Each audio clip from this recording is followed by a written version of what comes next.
న్యాయం చేయాల్సిన స్థానంలో ఉండి కూడా స్థాయిని మర్చిపోతుంటారు కొందరు. కాసుల వేటలో పడి ఉద్యోగ ధర్మాన్ని గాలికి వదిలేస్తుంటారు. కానీ పరిస్థితులు ఇంతకు ముందులా లేవు.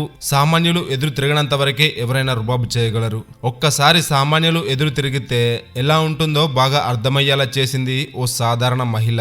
ఏం చేస్తుందోలే అనుకొని తనను 10,000 లంచం డిమాండ్ చేసిన ఓ మహిళా పోలీస్ అధికారికి చుక్కలు చూపించింది. అసలు ఏం జరిగిందో తెలియాలంటే ఈ వీడియో చివరి వరకు స్కిప్ చేయకుండా చూడాల్సిందే.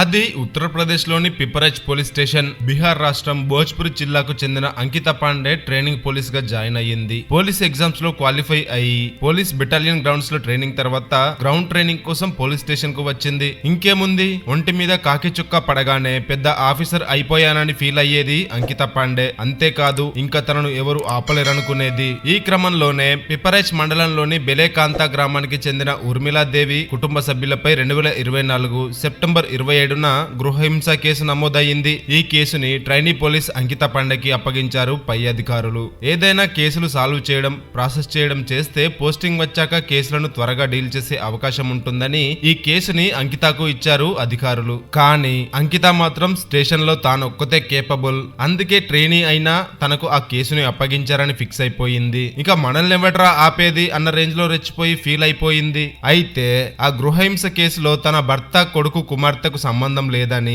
వారిని కావాలనే ఇరికించారని ఊర్మిళాదేవి ఎదురు కంప్లైంట్ ఇచ్చింది. అందుకు తగిన సాక్ష్యాధారాలు కూడా అందించింది. దాంతో పై అధికారులు ఆ కేసుతో వారికి ఎలాంటి సంబంధం లేదని అర్థమయ్యి వారిని వదిలేయాలని, అలాగే ఎఫ్ఐఆర్ నుండి వారి పేరును తొలగించాలని సూచించారు. కానీ ఇక్కడే అంకిత తన మాస్టర్ మైండ్ వాడింది. వారి పేర్లు ఎఫ్ఐఆర్ నుంచి తొలగించాలంటే 10,000 లంచం ఇవ్వాల్సిందే అని డిమాండ్ చేసింది. దాంతో అదేంటి మేడం అలా మాట్లాడతారు, మేము మధ్యతరగతి వాళ్ళం, న్యాయం చేస్తారని మీ దగ్గరికి వస్తే తిరిగి మమ్మల్ని డబ్బులు అడుగుతున్నారు, అంత డబ్బుని మేము ఎక్కడి నుంచి తీసుకువస్తాం అంటూ ఊర్మిళాదేవి బతిమాలింది. కానీ అంకిత మాత్రం గృహహింస కేసు ఎంత స్ట్రాంగ్ గా ఉంటుందో తెలుసా, లోపలికి వెళ్తే 7 ఏళ్ల వరకు బయటికి రారు అంటూ ఊర్మిళని భయపెట్టింది. అంతేకాదు అప్పటికే స్టేషన్ లో పనిచేసే 2 పోలీసులను కూడా తన టీంలో చేర్చుకుంది అంకిత. ఇక 3 తోడు దొంగలయ్యారు. దాంతో వాళ్ళు కూడా ఊర్మిళ ఫ్యామిలీని భయపెట్టడం మొదలు పెట్టారు. ఎంత బ్రతిమాలుకున్నా వినలేదు. డబ్బులు కడితే తప్ప ఎఫ్ఐఆర్ నుండి పేరుని తొలగించేది లేదు అంటూ టార్చర్ చేశారు. ఇక పోలీసుల తీరుతో విసిగిపోయిన ఊర్మిళాదేవి డైరెక్ట్ గా అవినీతి నిరోధక శాఖ అధికారుల దగ్గరకు వెళ్ళింది. జరిగిందంతా చెప్పింది. ఊర్మిళ కంప్లైంట్ తో రంగంలోకి దిగింది యాంటీ కరప్షన్ టీం. క్షుణ్ణంగా ఎంక్వైరీ చేస్తే అంకిత పాండే డబ్బులు డిమాండ్ చేస్తుందని ఎంక్వైరీలో తేలింది. దాంతో అధికారులు ఊర్మిళను పిలిచి మీకు న్యాయం చేస్తాం, అంకితను రెడ్ హ్యాండెడ్ గా పట్టుకోవడానికి మీరు మాకు హెల్ప్ చేయాలని చెప్పారు. అంతేకాదు ఆమెకు పోలీసులకు ఇవ్వడానికి 10,000 రూపాయలు కూడా వాళ్లే తెచ్చిచ్చారు. ఇక ఊర్మిళతో డబ్బులు ఇస్తాను, ఎక్కడికి తీసుకురావాలో కనుక్కో అని ఫోన్ చేయమని చెప్పారు. వాళ్ళు చెప్పినట్టుగానే కొంచెం కూడా అనుమానం రాకుండా అంకితకి ఫోన్ చేసి అడిగింది ఊర్మిళ. ఇంకేముంది, మొత్తానికి ఎర దొరికింది. 10,000 జేబులో వేసుకోవచ్చని సంతోషించి బెలాకాంతా పికెట్ దగ్గర డబ్బులతో వెయిట్ చేయమని చెప్పింది అంకిత. ఇక అంకిత చెప్పిన స్పాట్ కి 10,000 రూపాయల డబ్బులు పట్టుకుని వెళ్ళింది ఊర్మిళ. డబ్బులు తీసుకోవడానికి షార్ప్ గా చెప్పిన టైంకే వచ్చేసింది అంకిత.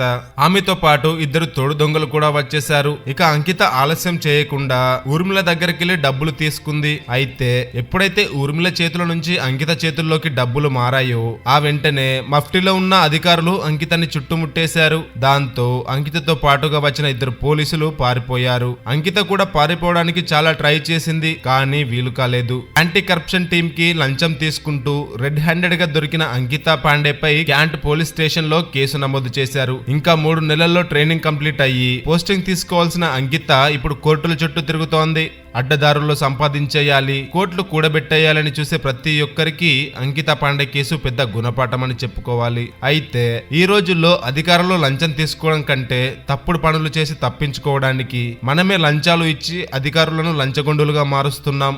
అధికారులు లంచాలు తీసుకుంటున్నారు, అక్రమంగా సంపాదిస్తున్నారు అని తర్వాత మనమే నీతులు మాట్లాడతాం, తిడతాం. తప్పు మనదే. మనం లంచాలు ఇవ్వడానికి బదులు లంచం అడిగిన వారికి ఎలా బుద్ధి చెప్పాలి అని ఆలోచిస్తే ఇంకోసారి ఏ అధికారి కూడా లంచం అడగాలన్నా భయపడేలా చేయొచ్చు. ఎక్కడో ఎప్పుడో ఎవరో ఒకరు చేస్తే సాధ్యం కాని పనిది. అందరూ ఊర్మిళలా ఉంటే ఖచ్చితంగా మార్పు వస్తుంది. మీరేమంటారో కామెంట్ చేసేయండి. ఈ వీడియో నచ్చితే లైక్ చేసి మరిన్ని ఇలాంటి ఇంట్రెస్టింగ్ రియల్ స్టోరీస్ కోసం మన ఛానల్ ని వెంటనే సబ్స్క్రైబ్ చేసుకొని పక్కనే ఉన్న బెల్ ఐకాన్ కొట్టేసి నోటిఫికేషన్స్ ఆన్ లో పెట్టుకోండి. మరో అద్భుతమైన వీడియోతో మళ్ళీ కలుద్దాం.